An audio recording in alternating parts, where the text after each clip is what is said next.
히브리서를 살펴보고 있는데요. 오늘 이 시간에는 히브리서 12장을 함께 생각해 보겠습니다. 자, 먼저 히브리서 12장 1절하고 2절 말씀을 우리 다 같이 한번 읽어 보겠습니다. 히브리서 12장 1절과 2절 말씀입니다. 이러므로 우리에게 구름같이 둘러싼 허다한 증인들이 있으니 모든 무거운 것과 얽매이기 쉬운 죄를 벗어버리고 인내로서 우리 앞에 당한 경주를 경주하며 믿음의 주요 또 온전케 하신 예수를 바라보자. 저는 그 앞에 있는 즐거움을 위하여 십자가를 사무사 부끄러움을 개의치 아니하시더니 하나님 보좌 우편에 앉으셨느니라. 자, 우리에게 구름같이 둘러싼 허다한 증인들이 있다고 말씀하십니다. 이 구름같이 둘러싼 허다한 증인들이 누구인가? 복음 성경 주석에 보면 히브리서 11장에 나온 그 믿음의 선진들, 그들이 우리의 증인들이고 우리가 어떻게 살고 있는지 알고 있는 우리 주위의 사람들이 우리의 증인들이라 그렇게 주석에는 말씀합니다. 그리고 예수님도 우리를 지켜보고 계시죠. 그리고 천만 천사의 천사들도 우리를 지켜보고 있습니다. 그래서 허다한 증인들이 우리 주위에 많습니다. 예수님도 천사들도 믿음의 선진들도 그리고 우리 주위 사람들도 우리를 지켜보고 있는 증인들이라는 생각을 잊지 않기를 바랍니다. 구름같이 둘러싼 흔한 증인들이 있으니 모든 무거운 것과 얽매이기 쉬운 죄를 벗어버리고 인내로서 우리 앞에 당한 경주를 경주하라 그렇게 말씀하셨는데 사도행전 312페이지에 보니까 무거운 것과 얽매이기 쉬운 죄가 무엇인가? 시기심, 악한 생각들, 탐심, 악의, 이런 것들이 우리가 믿음의 경주를 하는데 벗어버려야 할 무거운 짐들이라 그렇게 말씀하고 있습니다. 한번 생각해 보십시오. 시기심이 꽉 차 있으면 믿음의 경주를 할 수가 있습니까? 불가능하죠. 악한 생각이나 탐심에 빠져 있으면 믿음의 경주가 됩니까? 되지 않습니다.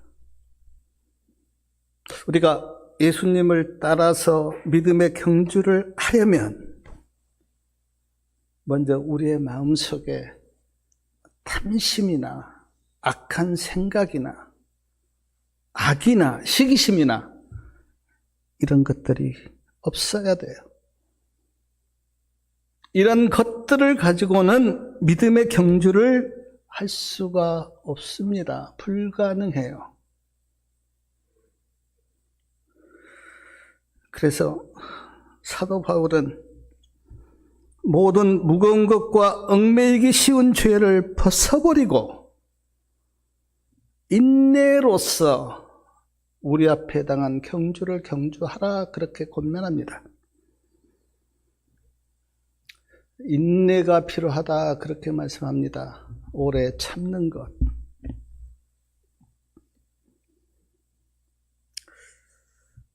저도 중학교 때, 고등학교 때 달리기를 좀 잘했어요. 그래서 제가 대표로도 나간 적이 있는데, 100m는 모르겠는데 한 400m 이상 달리려면 인내가 필요합니다.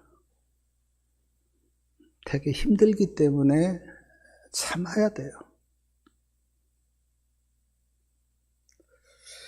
제가 마라톤을 뛰어본 적은 없는데 저도 몇 킬로는 달려본 적이 있는데 인내가 필요해요. 고비가 있어요. 그 고비를 참고 인내할 때 결승전에 도착할 수가 있습니다.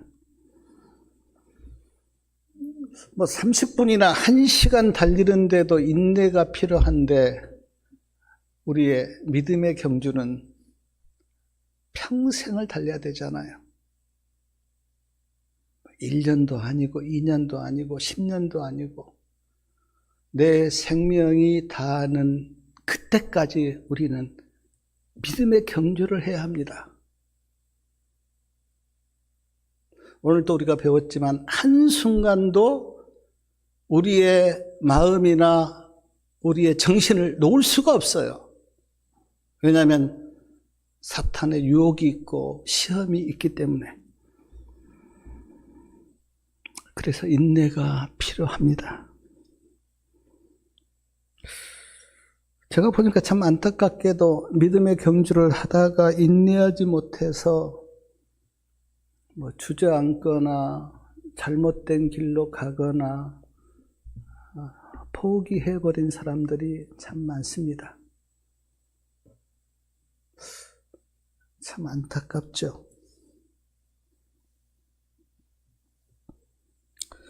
우리가 알듯이 교회에 나오시다가 또 안 나오신 분도 계십니다. 물론 여러 가지 이유가 있지만 오늘 말씀으로 보면 인내하지 못한 겁니다.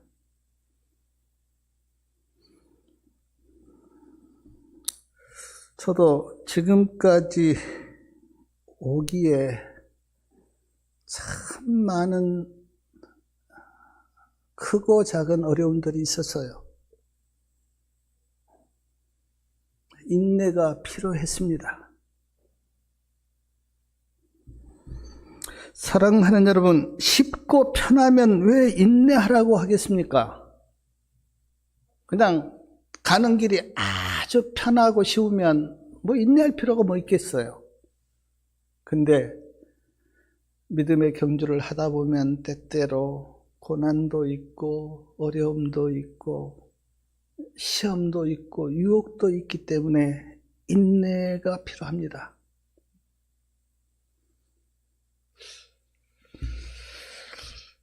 제가 이렇게 믿음의 경주를 하면서 생각한 게 우리 앞에 어떤 소망이 없다면 저도 인내를 못했을 것 같아요.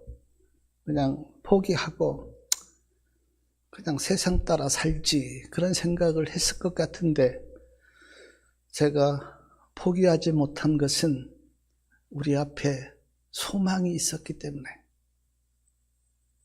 예수님이 오신다고 하는 재림의 소망, 하늘 본향에 대한 소망, 영생에 대한 소망, 그런 소망들이 있었기 때문에 포기하지 못하고 지금까지 인내할 수 있었습니다. 사랑하는 여러분, 소망을 붙들고 끝까지 인내하시길 바랍니다. 또한 믿음의 주요 또 온전케 하신 예수를 바라보자 그렇게 말씀하셨는데 세번역 성경에는 믿음의 창시자요 완성자이신 예수를 바라봅시다 라고 되어 있습니다. 우리 스스로 믿음을 시작한 게 아니고 믿음을 시작하도록 누가 우리를 도우셨냐면 예수님이 우리를 도우셨어요. 믿음을 시작하도록 사랑을 베풀고 우리를 찾아오셔서 말씀을 주시고 그리고 우리가 끝까지 믿음으로 가도록 누가 우리를 돕고 계시냐면 예수님이 돕고 계십니다. 그래서 믿음의 창시자요 완성자이신 예수님을 바라보라 그렇게 말씀합니다. 여기 바라보라는 그냥 한 번 예수님을 보고 마는 그런 의미가 아니고 계속해서 주목하여 바라보는 것. 그러니까 여기도 봤다 저기도 봤다 뭐 세상도 봤다 예수님도 봤다 그런 바라봄이 아니고 우리의 눈을 주님께 고정시키고 한순간도 떼지 않는 그런 주목해서 보는 바라봄. 그것이 지금 히브리서 12장 2절에서 예수를 바라보라고 하는 의미예요. 물론 저나 우리 성도님들도 예수님을 보지요. 근데 예수님도 봤다가 세상도 봤다가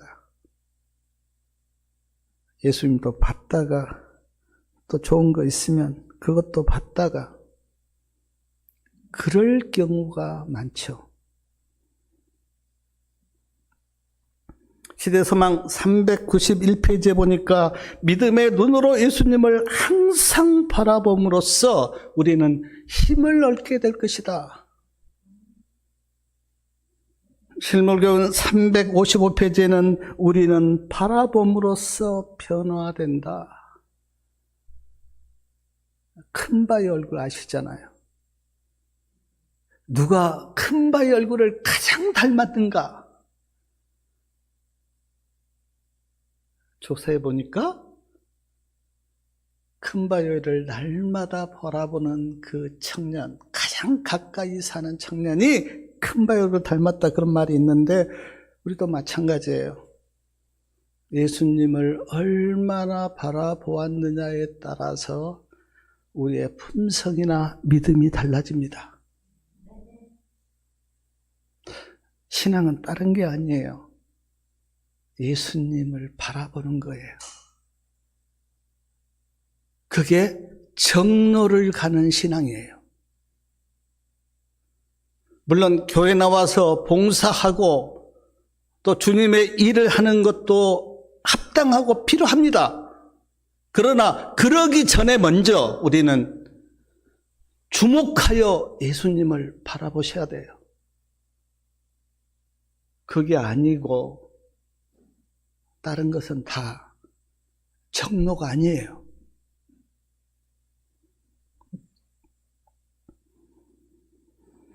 주님을 바라보면 힘을 얻게 될 것이고 변화될 것이다 그렇게 말씀하셨는데 반대로 예수님을 바라보지 않으면 어떻게 될까요?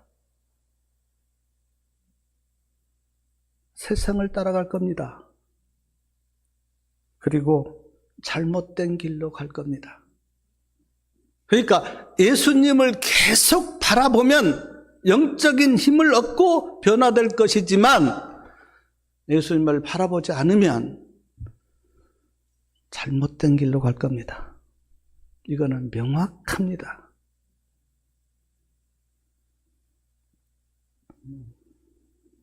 또한 예수님은 그 앞에 있는 즐거움을 위하여 십자가를 참으셨다 그렇게 말씀하셨는데 예수님 앞에 있는 즐거움이 무엇이었습니까? 지금 히브리서 12장 2절에 예수님은 그 앞에 있는 즐거움을 위하여 십자가를 참으사 부끄러움을 개의치 아니하셨다 그렇게 말씀하는데 예수님 앞에 있는 즐거움이 무엇이었습니까? 죄인들이 예수님 믿고 구원받는 것, 그것이 예수님에게 있어서는 큰 즐거움이었어요. 내가 십자가를 지고 죽을 때 죄인들이 나를 믿고 구원받는 것, 그것이 예수님에게는 즐거움이었어요. 그래서 그 즐거움 때문에 뭘 참았다고요? 십자가를 참으신 겁니다.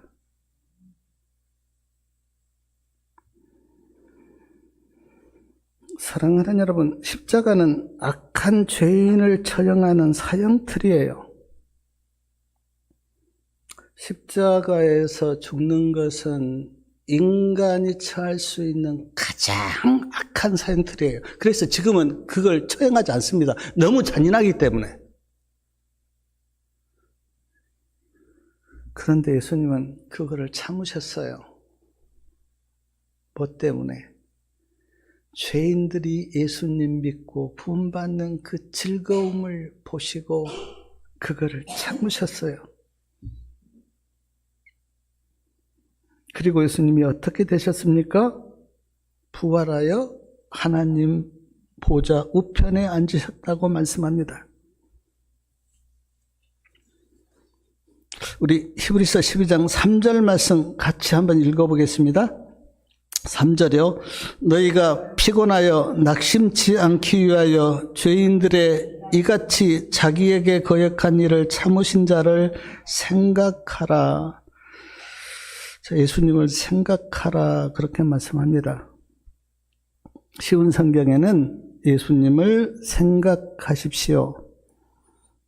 예수님은 죄인들이 예수님을 미워해서 악한 일을 할 때에도 묵묵히 참으셨습니다. 지칠 때 그리고 낙심될 때 예수님의 본을 따르기 바랍니다. 쉬운 성경에는 이렇게 되어 있습니다. 사랑하는 여러분, 바리새인들이 예수님을 어떻게 대했습니까? 우리 복음서를 이렇게 보면 알듯이 미워하고 핍박하고 조롱하고 정죄하고 율법사와 제사장들도 예수님을 참남되다고 그렇게 정죄하고 죽이려고 했습니다. 유대인들이 예수님을 어떻게 대했는가? 십자가에 못 박으라고 그렇게 소리쳤습니다. 근데 예수님은 그 모든 것을 참으시고 십자가를 지셨어요. 그런데 사도 바울이 우리에게 뭐라고 권면하냐면 이 모든 것을 참으시고 십자가를 지신 예수님을 너희들이 어려움에 처할 때 그 예수님을 생각하라는 겁니다. 우리도 믿음으로 살다 보면 미움도 받고 핍박도 받고 어려움도 당하는데 그때 바리새인과 서기관들과 제사장과 유대인들이 예수님을 미워할 때 예수님이 어떻게 하셨는지 그 예수님을 생각해 보라는 겁니다.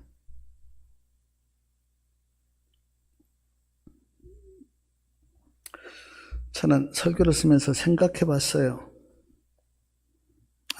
예수님이 당한 그것에 비하면 내가 당한 이 어려움은 그리고 이 조그만한 고난과 핍박이나 조롱은 아무것도 아니구나.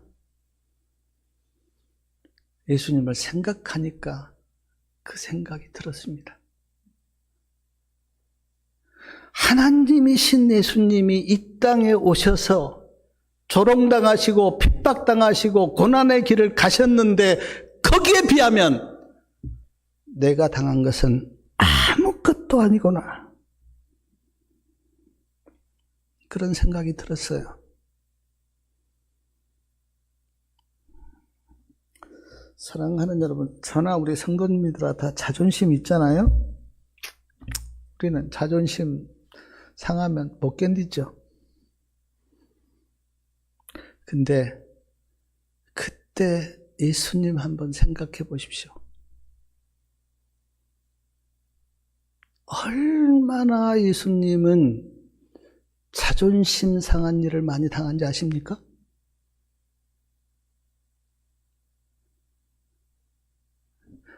뺨을 때리고 조롱하고 네가 하나님의 아들이냐라고 하면서 예수님 너무너무 억울한 일을 많이 당했어요. 근데 그 모든 일을 예수님은 참으셨다고. 그 예수님을 생각해 보라고.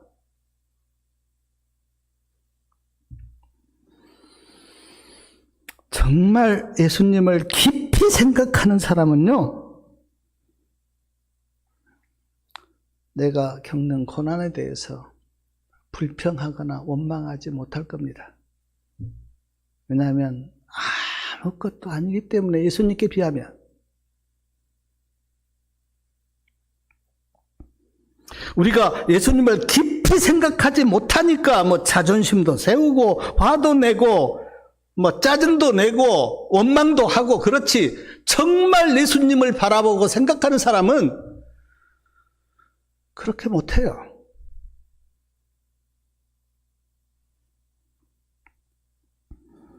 히브리서 12장 4절에 보니까 너희가 죄와 싸우되 아직 피 흘리기까지는 대항치 아니하였다, 그렇게 말씀하는데, 히브리인들이나 우리나 물론 죄와 싸웁니다. 그래, 죄를 짓지 않으려고 기도도 하고 말씀도 보고 그러시죠. 저도 그렇고 우리 성도님도 그럽니다. 근데 이렇게 묻습니다. 피 흘리기까지 싸우느냐?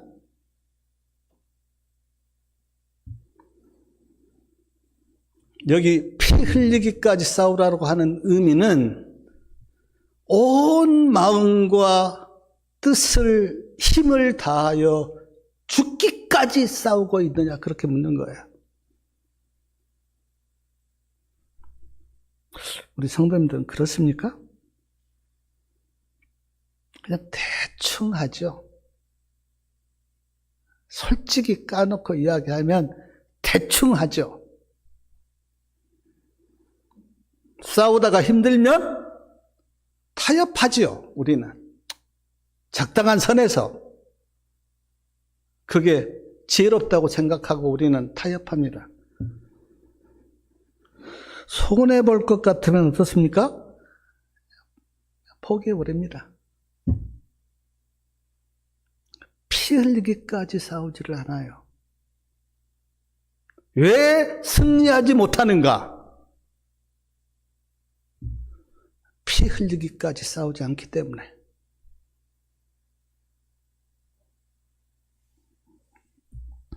우리가 히브리서 11장에 봤잖아요. 믿음의 선진들이 어떻게 살았는가. 34절, 히브리서 11장 34절에 보니까 불의 세력을 멸하기도 하고 칼날을 피하기도 하며, 37절에 보니까 돌로 치는 것과 톱으로 켜는 것과 시험과 칼에 죽는 것을 당하고, 양과 염소의 가죽을 입고 유리하여 궁핍과 환난과 학대를 받았느니라. 믿음의 선진들은 이렇게 믿음으로 싸웠어요. 그래서 38절에 이런 사람은 어떻습니까? 세상이 감당하지 못하였다. 다니엘서 보면 바벨론 왕 느부갓네살이 다니엘을 감당합니까? 감당하지 못해요. 사자굴에 넣어도 살아서 나오는데 어떻게 감당이 됩니까? 사드락과 아벳느고를 풀무불에 던져 넣었는데 아무 옷도 상하지 않고 나오는데 어떻게 감당합니까?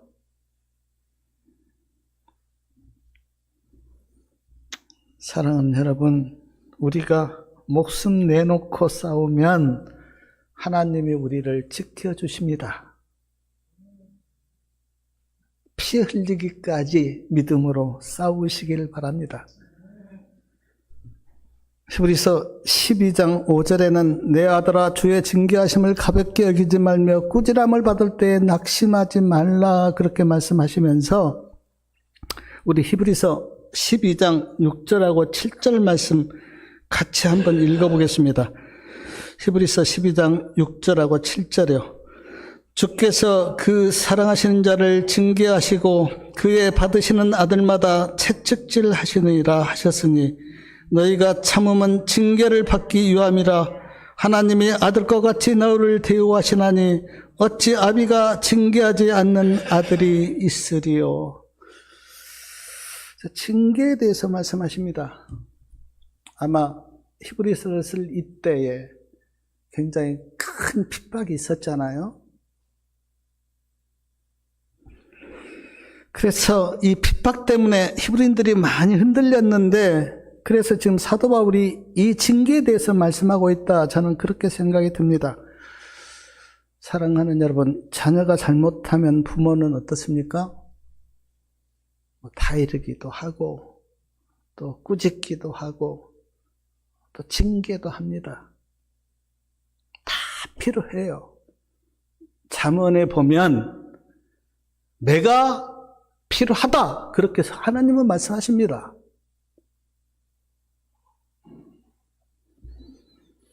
그 이유는 우리를 사랑하기 때문에, 그리고 우리가 하나님의 자녀이기 때문에. 남의 자식은 그냥 어떻습니까? 좀 잘못해도 별 상관하지 않잖아요. 근데 내 자식이 잘못하면 부모는 가만히 못 있죠.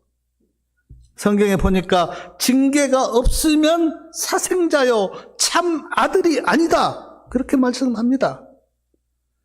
하나님이 왜 우리를 때로는 이렇게 얼려도 보시고 꾸지람도 하시고 징계하시는가?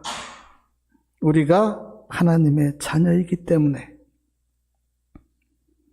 그리고 10절 우리 끝에 보니까 우리를 왜 징계하십니까?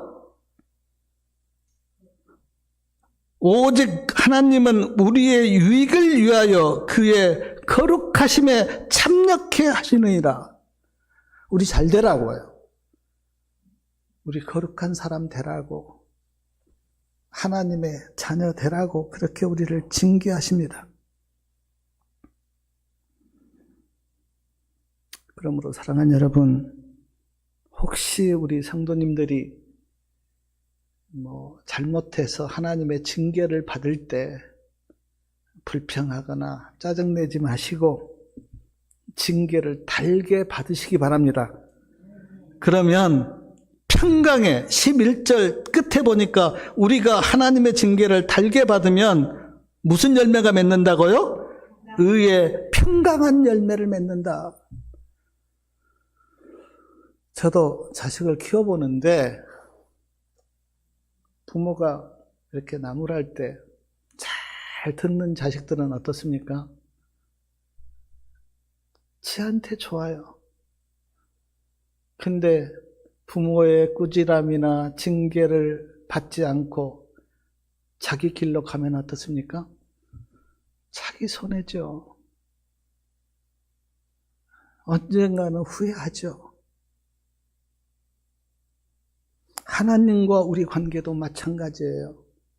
하나님이 때로는 책망도 하시고 꾸지람도 하시고 징계도 하시는데 그걸 우리가 믿음으로 잘 받아들이면 의의 평강한 열매를 맺는다 그랬잖아요.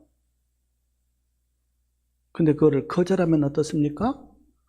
잘못된 길로 가죠.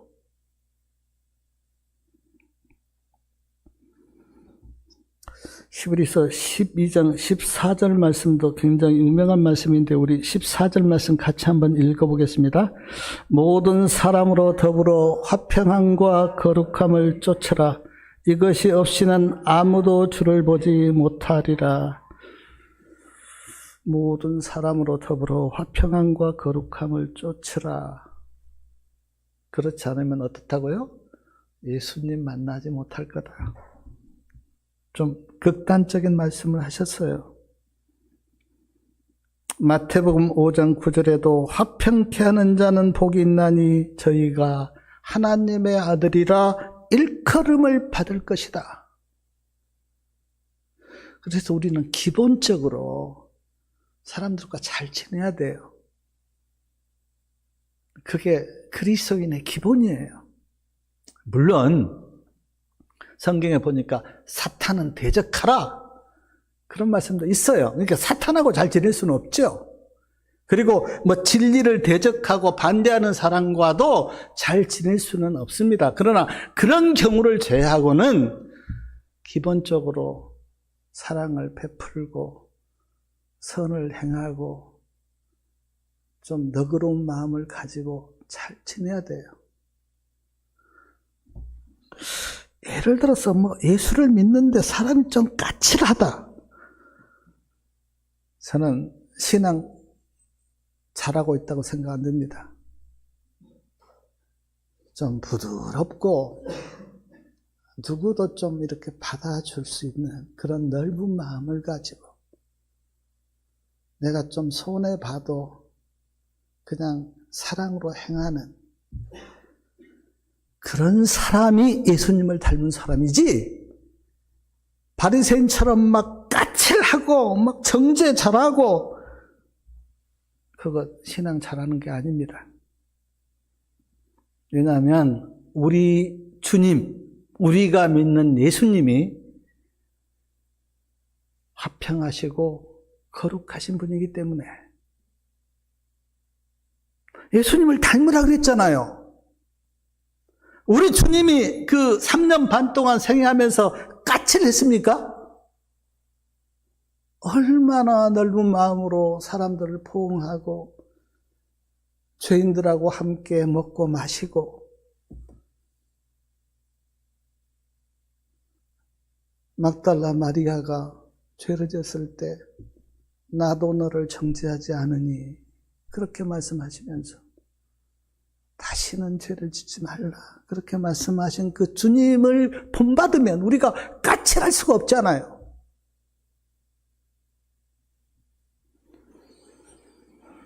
히브리서 12장 15절하고 16절에 보니까 3번 나오는 말씀이 있는데 두려워하라 그렇게 3번이나 나옵니다. 첫 번째 두려워하라는 말씀이 너희는 돌아보아 하나님의 은혜에 이르지 못하는 자가 있는가? 두려워하라. 쓴뿌리가 나를 괴롭게 하고 많은 사람이 이로 말미암아 더러움을 입을까? 두려워하라. 음행하는 자와 곧 한 그릇 식물을 위하여 장자의 명분을 판 에서와 같이 망령된 자가 있는가? 두려워하라. 3번이나 두려워하라고. 하나님의 은혜에 이르지 못하는 자가 있는지, 이 두려워하라는 다른 성경에 보니까 주의하라 그렇게 돼 있더라고요. 주의하라. 혹시 하나님의 은혜에 이르지 못하는 자가 있는가? 주의하라고. 쓴뿌리가 나서 다른 사람을 괴롭게 하는 자가 있는지 주의하라고. 장자의 명분을 판 에서와 같이 망령된 자가 있는지 주의하라고. 그러면서 히브리서 12장 17절에 보면 에서에 대해서 이렇게 이야기합니다. 에서가 축복을 받으려고 눈물을 흘리며 구하되 버림받아 회개할 기회를 얻지 못하였느니라. 우리가 창세기에 보면 에서가 이제 축복을 받지 못하자 막 아버지한테 가서 아버지 나를 축복해 달라고 그렇게 막 눈물로 막 부르짖습니다. 그때 아버지 이삭이 이런 말씀하세요. 내가 이미 축복했다. 또 축복할 거 없습니까? 나를 축복해 달라고 막 에서가 그렇게 사정합니다. 근데 축복을 못 받아요. 근데 증언에 보면 에서가 흘린 눈물은 회개 눈물이 아니었고요. 그러니까 에서가 진정으로 회개한 게 아니에요. 축복을 못 받아서 눈물을 흘린 거예요. 그 에서처럼 망령된 자가 있는가 주의하라. 히브리서 12장 18절부터는 두 산에 대해서 말씀하는데 시내산에서 먼저 이제 시내산에 대해서 말씀합니다. 그 18절에 보니까 너희의 이른 곳은 만질만한 불 붙은 산과 뭐 흑암과 폭풍과 낫발 소리와 말하는 소리가, 그러면서 시내산, 그러니까 시내산에서 이스라엘 백성들이 어떻게 하나님을 만났는가에 대해서 쭉 말씀을 해요. 우리가 출애굽기에 보면 그거 나오잖아요. 그 시내산에 하나님이 임했을 때 거기에 어떻습니까? 막 우레가 있고 번개가 있고 빽빽한 구름이 있고 나팔 소리가 나자 막 이스라엘 백성들이 두려워서 떨었고, 하나님께서 불 가운데서 시내산에 강림했을 때 산이 크게 진동했는데, 그때 하나님이 모세에게 백성들이 내 가까이 오지 마라, 오면 죽는다. 그래서 히브리서 12장 21절에 보니까 모세도 어떻습니까? 우리 21절 같이 한번 읽어보겠습니다. 그 보이는 바가 이렇듯이 무섭기로 모세도 이르되 내가 심히 두렵고 떨린다 하였으나, 시내산에서 그랬어요. 이스라엘 백성들은 말할 것 없이 모세도 두렵고 떨었어요. 그런데 히브리서 12장 22절 보니까 그러나 너희가 이른 곳은 어디라고요? 시온산이다. 너희의 이른 곳은 시온산이다. 시온산에는 하나님의 도성인 예루살렘이 있고 천만 천사가 있고 하늘에 기록된 장자들의 총회와 교회와 만민의 심판자이신 하나님과 온전케 된 의인의 영들과 새 언약의 중보이신 예수와 아벨의 피보다 더 낫게 말하는 뿌린 피다 그랬는데, 아벨의 피보다 더 낫은 그 피가 누구의 피입니까? 예수님의 피. 그러니까 시온산에는 예루살렘이 있고 천만 천사가 있고 새 언약의 중보인 예수님이 계시고 예수님의 피가 있다, 그렇게 말씀합니다. 너희의 이른 곳은 시온산이다.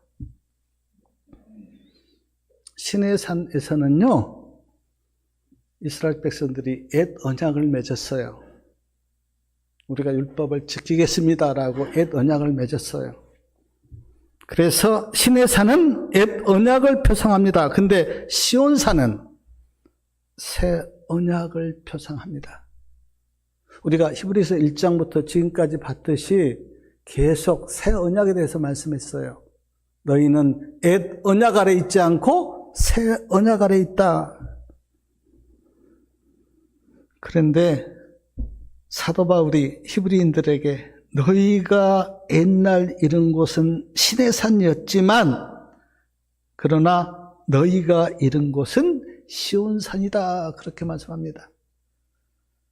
사랑하는 여러분, 우리가 시온산에 와 있다고 하는 것을 잊지 않기를 바랍니다. 우리 히브리서 12장 25절하고 26절 말씀 같이 한번 읽어보겠습니다. 25절하고 26절. 너희는 삼가 말하신 자를 거역하지 말라. 땅에서 경고하신 자를 거역한 저희가 피하지 못하였거든 하물며 하늘로 쫓아 경고하신 자를 배반하는 우리일까 보냐. 그때는 그 소리가 땅을 진동하였거니와 이제는 약속하여 가라사대 내가 또 한 번 땅만 아니라 하늘도 진동하리라 하셨느니라. 여기 땅에서 경고하신 자를 거역한 저희가 피하지 못하였거든. 근데 땅에서 경고하신 자가 누굽니까? 모세입니다. 모세가 이스라엘 백성들에게 많은 경고를 했어요. 근데 모세의 경고를 받지 않은 이스라엘 백성들이 어땠다고요? 피하지 못했다, 심판을 받았다, 그 뜻입니다. 근데 하물며 하늘로 쫓아 경고하신, 그러니까 하나님의 경고를 무시하면 어떻게 피하겠느냐? 모세의 경고도 피하지 못하고 심판을 받았는데 하나님의 경고를 무시하면 어떻게 피하겠느냐?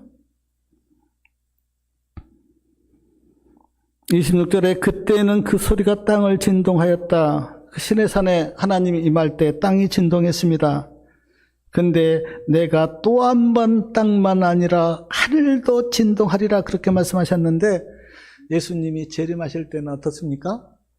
땅만 아니라 하늘도 진동한다 그렇게 말씀합니다. 마지막으로 우리 히브리서 12장 28절하고 29절 다 같이 한번 읽어보겠습니다. 그러므로 우리가 진동치 못할 나라를 받았은즉 은혜를 받자. 이로 말미암아 경건함과 두려움으로 하나님을 기쁘시게 섬길지니 우리 하나님은 소멸하는 불이심이라. 쉬운 성경에는 이렇게 되어 있습니다. 우리가 흔들리지 않는 나라를 가졌으니 감사드립시다. 하나님을 기쁘시게 하며 경건함과 두려움으로 하나님께 예배드립시다. 우리 하나님은 모든 것을 태워버리는 불과 같은 분이십니다.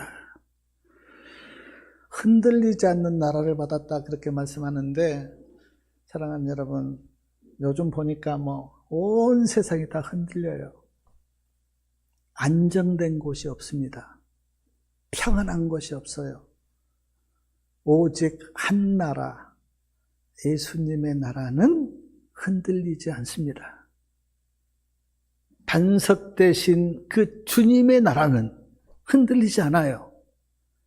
그래서 우리가 흔들리지 않는 유일한 길은 예수님의 나라 안에 있는 거예요. 정말 내가 반석 대신 그 주님 안에 있으면 나를 흔들 자가 없습니다. 그 어떤 것도 나를 흔들 수가 없어요. 근데 예수님을 벗어나면 우리의 마음도 흔들리고 세상도 흔들리고 그렇습니다. 그래서 흔들리지 않는 나라를 받았기에 감사드리자.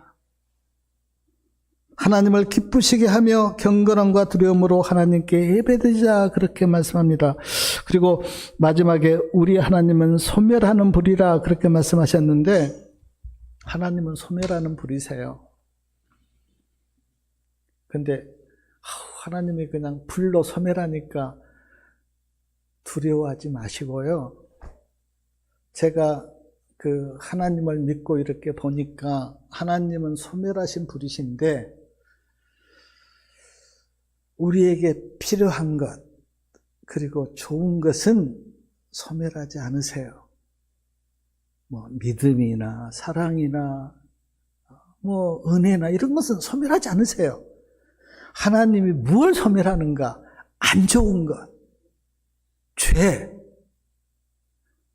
추하고 더러운 것, 그런 거는 하나님께서 소멸하는 불이 되세요. 사랑하는 여러분, 제가 좀 권면드리고 싶은 거는, 하나님이 불로 소멸하시는데 지금 우리가 성령의 불로 우리의 추하고 더러운 죄들이 다 소멸되면 영생을 얻습니다. 그리고 구원을 받고 하나님의 자녀가 돼요. 근데 지금 성령의 불로 내 추하고 더러운 것을 소멸하지 못하면 마지막 불심판을 받습니다. 내가 지금 성령의 불로 내 추하고 더러운 것을 소멸할 것인가, 아니면 마지막 불심판을 받을 것인가, 그 선택은 우리에게 달려 있어요. 사랑하는 여러분, 지금 하나님의 불로 우리 성도님들의 악한 생각들이나 죄나 추하고 더러운 것들이 다 소멸되길 바랍니다. 그러면 정결케 되잖아요.